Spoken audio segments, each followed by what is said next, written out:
going to talk about another great strategy for volatile markets, and this is one of the strategies I've been focusing on, and it's been working real well lately. Price graph of the S&P over the last 4 or 5 months, and you can see that there's been a lot of daily volatility, but the price right now is almost exactly where it was 4 or 5 months ago. How do you profit in this type of market that's very volatile but it's not going anywhere? It's not really trending. Best strategy in this kind of market is in the money, deep in the money calls, call option spreads. So you know, if you were trading this kind of a market and you have this kind of volatility, you could, you know, if you bought a stock or bought an option, you could easily get stopped, even though ultimately you picked the right direction of the market. But with this kind of volatility, you could easily get stopped out of your position. So what do you do? Deep in the money, option spreads is the way to go in this kind of market. Just to give you an idea, here's some one-day price moves in these stocks. You can see 10%, down 9%, down 16%, down 13%. So if you buy a stock, it goes down 13% in one day. Depending on what day you entered, you could be easily stopped out in one day if you use a 7 to 10% money management rule for stock purchases. So with this kind of volatility, if you take a directional trade and you buy a stock or you buy a call option, you could easily get stopped out in this type of volatility. What I like to do is, even though the markets really aren't trending right now, there's stocks and sectors that are trending well, like Apple. It's still in an uptrend. So what I do is I buy in the money option spreads. And I'm going to show you some examples here. These are spread trades I recommended in my advisory service. And with my advisory service, what I do is I send the email out with the trade recommendation. After everybody receives the email, I actually take the trade in my trading account, and then I report the actual fill prices in the advisory service.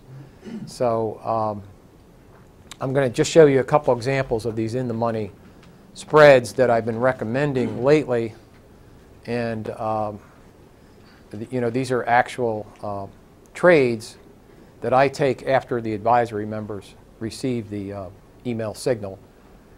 This first one is in-the-money option spread for Apple. I bought Apple the January 150 call at 62.44, and I sold the January 170 call at 47.99. And again, this was obviously entered as a option spread order because of the odd penny pricing in the options. Apple was trading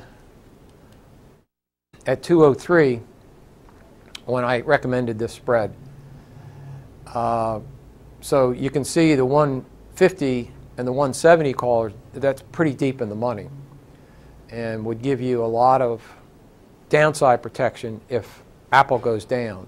Now the cost of this spread was $14.45, and that's calculated by subtracting the premium we received for the 170 strike sale, which was $47.99, from the 150 strike purchase, which was $62.44. So if you subtract the $47.99 from the $62.44, you come up with a cost of $14.45 for the spread. Now what I like to do is I like to place a stop to exit the spread if the long call, in this case the 150 strike call that we bought for 62 points, if that drops down to the cost of the spread, which is $14.45, then I want to exit the spread. So you're basically trying to exit at your cost. So if you can sell the 150 strike call and buy back the 170 strike call for $14.45, you break even. So the idea is to have a protective stop in there in case the market start moving against you. You can see the difference between the protective stop of $14.45 and the buy price of $62.44. That gives you a lot of downside protection. So Apple would really... Did you say that it's the using as a stop? Yes, yeah. The question is, what am I using for the stop? I'm using the cost of the spread for the stop. Right, but I'm looking at the price of the long call to trigger the stop. That's why I use this strategy, because it gives me lots of leeway. So I would wait till the price got down into this range. The price of the long call that we bought at $62.44, that would have to drop 76% before you would get down into this price range. That gives you pretty wide protection for it to drop 76%. Yeah, the main benefit of this strategy obviously is this long call has to drop 76% in this example before we would exit. So so this is good strategy for a volatile market. It gives you lots of cushion on the downside. In this example, at option expiration, Apple would have to drop below 165 before you would incur a loss on this trade.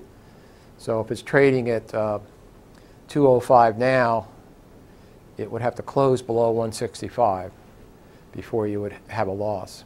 I just took this trade recently, and after I recommended the trade, Apple stock dropped 7 points, but I monitor each night the advisory service. We update the prices on the spreads, and so every night I look and see how the positions are doing, and even though Apple dropped 7 points, we only had a $20 loss on the spread.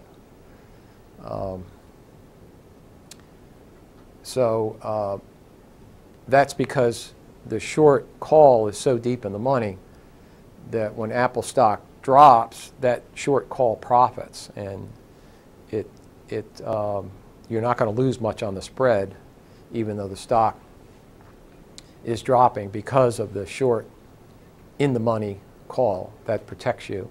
So with these deep in the money option spreads, you're not going to see big losses in these spreads unless the stock really tanks.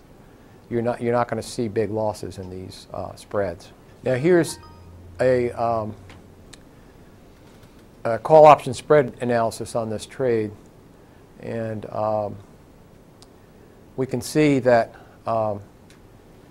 if Apple stock goes up, we're going to realize a 38% return. If it remains flat, we're going to realize a 38% return, and if it declines 15%, we're going to realize a 38% return.